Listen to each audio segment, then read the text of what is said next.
Salam sejahtera bagi kita semua. Marilah kita sejenak mendengarkan firman Tuhan.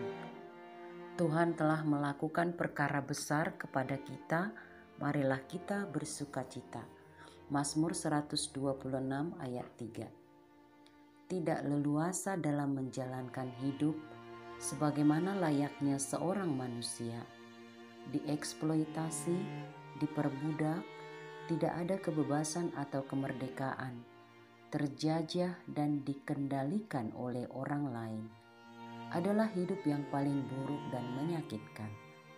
Demikianlah keadaan umat Tuhan ditawan oleh bangsa lain sebagai hukuman dan akibat pemberontakan mereka kepada Allah.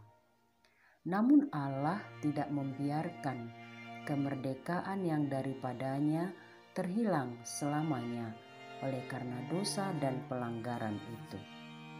Allah turun membebaskan dan menyelamatkan umatnya keluar dari tawanan, membawa kembali ke tanah airnya. Ketika Tuhan memulihkan Sion, keadaan kita seperti orang-orang bermimpi.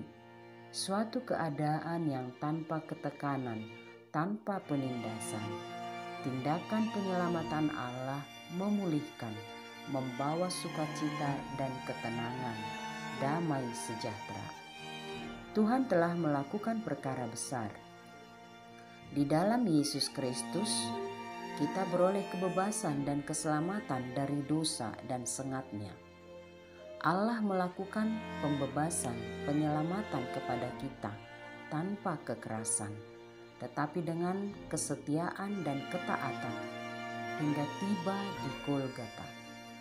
Kemenangan itu seperti mimpi dan membuat kita bersukacita. Sukacita di jiwa dan roh kita. Pembebasan dengan kematiannya di kayu salib. Mengingat kematiannya, tentu kita harus tunduk dan malu karena dosa dan pelanggaran. Namun ada sukacita karena kita dikasihi dan diselamatkan. Kematian dan kebangkitannya itulah perkara besar yang telah dilakukan Tuhan bagi kita untuk kehidupan dan sukacita kita selamanya. Hidup yang bersukacita berarti mengingat pengampunan dan anugerah Tuhan. Sebab itu, jagalah dirimu dari pelanggaran dan godaan dosa yang menawan. Hidup bersukacita adalah hidup yang mengingat pengorbanan Yesus. Karena itu, lakukanlah tindakan pengorbanan dan kebaikan untuk mendatangkan sukacita bagi orang lain. Hidup bersukacita adalah hidup yang mengingat kesetiaan dan ketaatan kepada perintah Bapa. Marilah hidup dengan mengasihi Allah dan sesama. Bersukacita karena Tuhan telah melakukan keajaiban besar. Marilah kita hidup dalam damai sejahteranya selama-lamanya.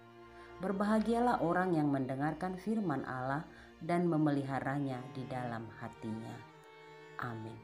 Marilah kita berdoa. Ya Tuhan Allah Bapa kami yang mengasihi kami, yang telah melakukan perkara besar di dalam kehidupan kami. Engkau mati dan bangkit untuk keselamatan kami. Terima kasih Tuhan. Pengasihan, pengampunan, dan pembebasan dari-Mu membuat kami bersukacita senantiasa.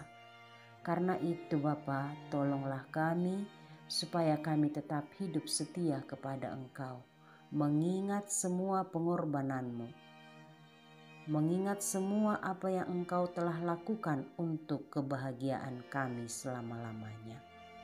Biarlah firman-Mu menguatkan kami hidup sesuai dengan kehendak-Mu. Di dalam nama Yesus Kristus kami berdoa. Amin.